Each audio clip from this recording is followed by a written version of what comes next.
नमस्कार,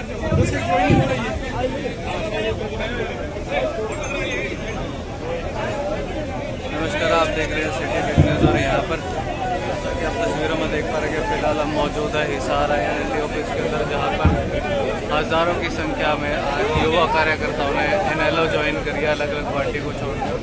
और यहाँ पर चौधरी अमर सिंह चौटाला भी मौजूद है, संबोधित करने वाले हैं।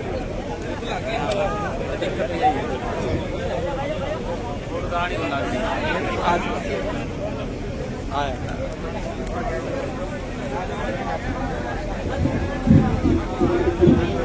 अशोक भी जगह बनाओ।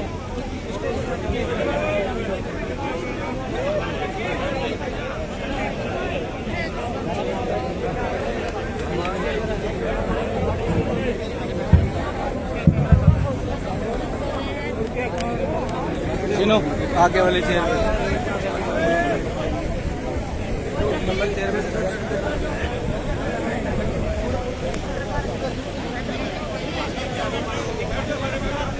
बहुत ही आदर और सम्मान के योग इंडियन नेशनल लोकल पार्टी के प्रदेश के अध्यक्ष, पूर्व मेरे विधायक चौधरी नफे सिंह राठी जी, पार्टी के राष्ट्रीय उपाध्यक्ष श्री प्रकाश भारती जी, पार्टी के राष्ट्रीय संगठन सचिव पूर्व मेरे मंत्री Shri Shyam Singh Rana ji, Indian national Lokdal party के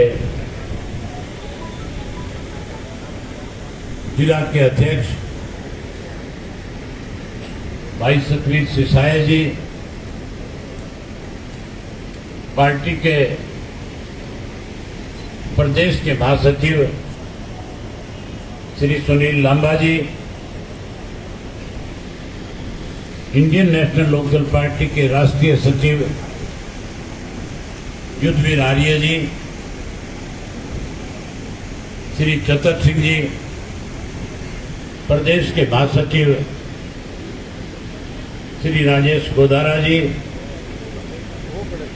कर्मचारी सेल के संयोजक श्री देवीलाल सिहाग जी,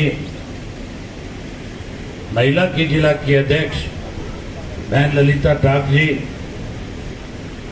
श्री राज सिंह मोर जी,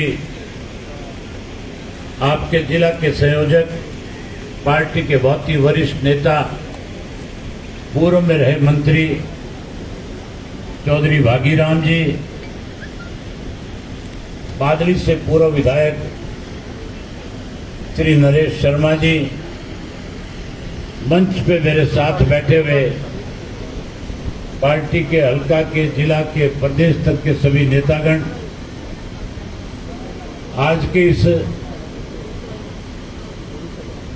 जिले की संगठन की मीटिंग में आए हुए पार्टी के बहुत ही वरिष्ठ कर्मठ और मेहनतकश कार्यकर्ता साथियों, माताओं, बहनों, पत्रकार छायाकार दोस्तों, सबसे पहले तो मैं उन सब साथियों को हार्दिक बधाई देता हूं, उनका अभिनंदन करता हूं जिन्होंने आज अलग अलग राजनीतिक दलों को छोड़ करके नई सिरे से चौधरी देवीलाल जी की नीतियों में विश्वास व्यक्त किया, इंडियन नेशनल लोकदल पार्टी को ज्वाइन किया। उसके लिए उनका स्वागत है, अभिनंदन है। मेरे से पहले जितने साथी बोलने वाले थे, सब साथियों ने आपके बीच में विशेष करके इस बात के ऊपर सबसे ज्यादा जोर दिया कि पार्टी के संगठन को कैसे मजबूत किया जाए, कैसे पार्टी के संगठन को जिला के जोन के सतर पे ले जाकर के खड़ा किया जाए, आने वाले समय में संगठन आपका और ज्यादा मजबूत हो। इसके लिए संगठन को गांव के वार्ड के सतर पे और शहर के बूथ के स्तर तक संगठन की इकाई को खड़ा किया जाए, संगठन की इकाई का विस्तार किया जाए। इसको लेकर के सब साथियों ने अपनी अपनी तरफ से आपके सामने जहां अपनी बात रखी वहीं आपको सुझाव दिए। उसके साथ साथ इस बात को लेकर के भी खुल करके चर्चा हुई थी कि इस 2 वर्ष में जब से इस प्रदेश के अंदर भारतीय जनता पार्टी और जेजेपी पार्टी की सरकार बनी, सरकार बनने के बाद इस 2 वर्ष में किस किस्म के हालात रहे, कौन कौन सी दिक्कत और कठिनाई आपके सामने आई, किस तरह से इस कोरोना की आड़ में इस प्रदेश में सरकार में बैठे लोगों ने, जहां लोगों का विश्वास जीतना चाहिए था, जहां कोरोना की इस महामारी के अंदर लोगों की सेवा करनी चाहिए थी, इस महामारी से बचाना चाहिए था, वहीं इस कोरोना की आड़ के अंदर इस सत्ता में बैठे लोगों ने दोनों हाथों से इस प्रदेश को लूटने का काम किया। 9 बड़े घोटाले किए। अगर मैं एक एक घोटाले की विस्तार से चर्चा करूंगा तो बहुत लंबा समय लगेगा। आपने साथियों स्वयं देखा है कि किस तरह से जब किसान अपनी पहली फसल सरकार बनने के बाद धान की मंडी में बेचने गया था, जो लोग सत्ता में शामिल थे उन लोगों ने वायदा किया था कि अगर हम सत्ता में आए, सत्ता में शामिल हुए तो सत्ता में आने के बाद आपको 200 रुपए बोनस देकर के किसान को सीधा सीधा लाभ पहुंचाने का काम करेंगे। लोगों ने विश्वास भरोसा करके वोट दे दिया, जिता दिया, और जीतने के बाद अपना दाव कैसे लगे इसके लिए चौधरी देवीलाल की नीतियों को बीजेपी के गिरवी रख करके सत्ता में अपनी हिस्सेदारी करने का काम किया। जहां साथियों लोग बोनस की उम्मीद करते थे, वहीं सत्ता में बैठे लोगों ने 300 रुपए प्रति क्विंटल के हिसाब से नमी के नाम के ऊपर किसान की धान की फसल को लूटने का काम किया था। जहां धान में घोटाला किया, वहीं सत्ता में बैठे लोगों ने सरसों का बड़ा घोटाला करने का काम किया था। सरसों के घोटाले के बाद जब किसान अपनी गेहूं की पकी हुई फसल मंडी में बेचने जा रहा था, उस कोरोना की महामारी में जहां कोई व्यक्ति अपने घर से बाहर नहीं निकल रहा था, पूरा देश लॉकडाउन में गया हुआ था, कोई व्यक्ति सड़क पे निकल नहीं सकता था, एक गांव से दूसरे गांव में जा नहीं सकता था। इस देश की आर्थिक स्थिति कमजोर होती जा रही थी। देश का हर राज्य का मुख्यमंत्री रोज अखबार में, टेलीविजन में ये कहता हुआ दिखाई देता था कि आर्थिक तौर पे हमारे राज्य की हालत खराब होगी। देश के प्रधानमंत्री से आग्रह करते थे और कहते थे कि अगर इसी किस्म के हालात रहे तो आने वाले समय में हमें सरकारी मुलाजिमों को तनख्वाह देने के पैसे नहीं होंगे। रोजाना प्रधानमंत्री से रिक्वेस्ट करते और कहते थे कोई ऐसा उपाय निकालो, कोई ऐसी योजना बनाओ जिससे हम अपने प्रदेश के कर्मचारी को तनख्वाह देने का काम कर सकें। जहां साथियों तनख्वाह के पैसे नहीं बचे थे, वहां इस देश को नए सिरे से फिर दोबारा कैसे ये देश जो है आर्थिक स्थिति से मजबूत हो, उसके लिए अगर केवल किसी ने आर्थिक रूप से इस देश को मजबूत करने का काम किया तो इस देश के अन्नदाता किसान ने कोरोना की परवाह करे बिना जहां अपनी गेहूं की फसल की बम्पर फसल तैयार पका करके करी, जहां उस फसल की वजह से इस देश में फिर से हमारी जो आर्थिक स्थिति कमजोर हो रही थी उसको स्थिर करने का काम किया, उसको मजबूत करने का काम किया था। कैसे उस अन्नदाता को कमजोर किया जाए, इसके लिए गेहूं की फसल जब बेच रहा था, जहां कहा यह जा रहा था कि बोनस के रूप में 100 रुपए पर क्विंटल के हिसाब से देंगे, एक एक पैसा किसान के खाते में डाल देंगे, जो कह रहे थे 24 घंटे में किसान की फसल को खरीद लेंगे, उन्होंने किसान को 2-2 महीने तक बैंकों के चक्कर काटने पर मजबूर किया था। 17,000 करोड़ रुपया केंद्र की सरकार की तरफ से हरियाणा प्रदेश की सरकार को गेहूं की खरीद का मिला था। लोग ये मानते थे, हम भी ये समझते थे कि पैसा केंद्र की सरकार की तरफ से स्टेट को मिल चुका है, आने वाले समय में किसान के सामने दिक्कत नहीं आएगी, पैसा उसके खाते में चला जाएगा, किसान नए सिरे से फिर अगली फसल की अपनी तैयारी करेगा। लेकिन हैरानी की बात है, सत्ता में बैठे लोगों ने उस 17,000 करोड़ रुपए को किसान में बांटने की बजाय बैंक में जमा करा दिया था और बैंक में जमा करा करके 2 महीने तक उसको बैंक में रख करके उस 17,000 करोड़ का 800 करोड़ रुपया जो ब्याज का बनता था, उस 800 करोड़ रुपए को इन लोगों ने बैंक के कर्मचारियों के साथ मिलकर के अपनी जेब में डालने का काम किया। जहां किसान को गेहूं की फसल में तकलीफ हुई, कठिनाई हुई, वहीं साथियों उस लॉकडाउन के दौरान जब हरियाणा प्रदेश ने देश में ना कहीं कोई रेल चल रही थी, ना कहीं कोई बस चल रही थी, ना कोई साधन सड़कों के ऊपर थे, सारे मार्ग बंद थे, सारे कारखाने बंद थे, सारे बाजार बंद थे, स्कूल और कॉलेज बंद थे, सारे कॉमर्शियल हब बंद कर दिए गए थे, कहीं कोई मॉल सिनेमा नहीं चल रहा था। उन हालात के अंदर जहां गांव गांव में टीकरी के पैरे लगे हुए थे, केवल और केवल इस हरियाणा प्रदेश के अंदर, जहां हरियाणा प्रदेश में हर चीज के ऊपर पाबंदियां लगी हुई थी, एक शराब का माफिया सरकार में बैठे लोगों ने खड़ा करने का काम किया।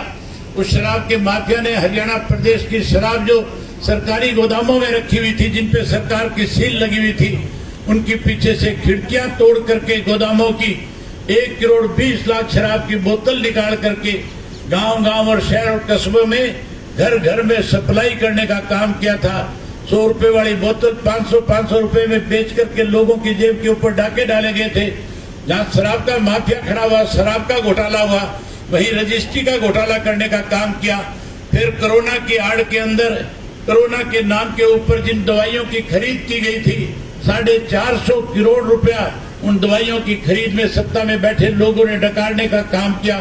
इस तरह से 9 बड़े घोटाले करके जहां प्रदेश के किसानों की गाड़ी खून पसीने की कमाई के ऊपर डाका डालने का काम किया, वहीं केंद्र की सरकार ने साथियों एक ऐसा निर्णय लिया कि जो अन्नदाता इस देश को बचा रहा था, कैसे उस अन्नदाता को उसकी जमीन से बेदखल किया जाए, कैसे उसको उसकी जमीन बेचने पे मजबूर किया जाए, इसके लिए 3 कृषि के काले कानून बना दिए गए थे। जब कृषि के 3 काले कानून बनाए गए थे, 6 जून को जब इसकी पहली कॉपी हार्ड जब हमारे हाथ में आई थी, इंडियन नेशनल लोकदल पार्टी ने उसी दिन फैसला कर लिया था कि हम इन 3 काले कानूनों का विरोध करेंगे। इस देश के अंदर किसी राजनीतिक दल ने सबसे पहले इन कृषि कानूनों का विरोध किया तो उस पार्टी का नाम इंडियन नेशनल लोकदल पार्टी था। हमने पहले दिन इसका विरोध किया था।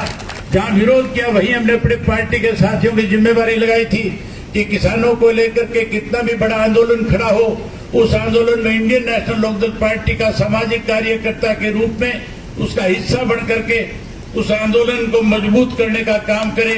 आज उसी का नतीजा है साथियों कि इंडियन नेशनल लोकदल पार्टी के एक कार्यकर्ता ने जब किसान पंजाब से चल के, राजस्थान से चल के, उत्तर प्रदेश से चल करके टीकरी के बॉर्डर पे आया, जब सिंघू के बॉर्डर पे पहुंचा तो केवल इंडियन नेशनल लोकदल पार्टी का कार्यकर्ता था जो उन किसानों की मदद में लगा हुआ था। मैं ये सारी बातें आपके सामने दोहराऊंगा तो समय लगेगा। मेरे से पूर्व बोलने वाले वक्ताओं ने आपको खुल करके बताया था कि कैसे हमारी पार्टी ने इस आंदोलन से जुड़े हुए लोगों को समय समय पे मदद करके इस आंदोलन को मजबूत करने का काम किया। आज भी आपसे निवेदन और आग्रह करना चाहूंगा और कहूंगा कि आंदोलन और ज्यादा मजबूत हो, किसान फिर से इस आंदोलन के अंदर अपनी जीत हासिल करके सम्मान के साथ अपने घर को लौटे। केंद्र की सरकार को इन 3 कृषि के काले कानूनों को वापस लेना पड़े। इसके लिए साथियों आप लोगों ने इस आंदोलन में बढ़ चढ़ करके हिस्सा लेना है। चौधरी ओम प्रकाश चौटाला आज अपनी सजा पूरी करके आपके बीच में आने वाले हैं, जल्द स्वास्थ्य लाभ करके आपके बीच में आएंगे। चौधरी ओम प्रकाश चौटाला जब आपके बीच में आए, मैं आपसे एक निवेदन और आग्रह करना चाहूंगा।